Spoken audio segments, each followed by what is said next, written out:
Morgue number 13, রাত 3টা।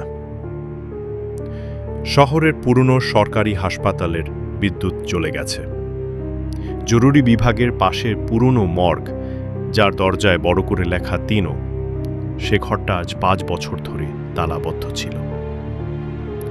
Intern doctor Arafat রাতের শিফটে ছিল। হঠাৎ সিস্টেমে আসে এক মৃতদেহ রাখা লাগবে, আর সব জায়গা ভর্তি। বাধ্য হয়ে সুপারভাইজার তাকে বলে 3 নম্বর মগটা খুলে ফেলো।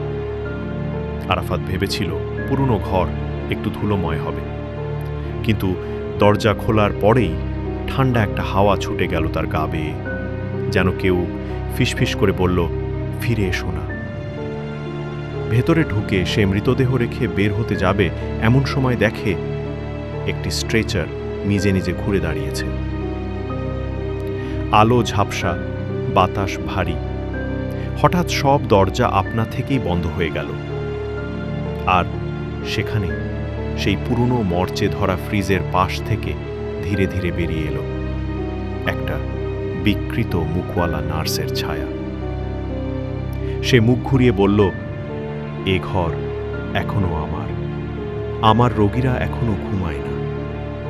পরদিন সকাল 8টায় সুইপাররা খুঁজে পায় ঘর খোলা, আলো জ্বলছে, আর স্ট্রেচারে পড়ে আছে আরাফাতের স্টেথোস্কোপ। কিন্তু আরাফাত, তার কোনো খোঁজ মেলেনি, আর মর্গ নম্বর 10 আবার বন্ধ করে দেওয়া হয়েছে। শোনা যায় মাঝে মধ্যে সেই ঘরের ফ্রিজ থেকে কান্নার শব্দ আসে। আমার রোগীদের সময় হয়নি।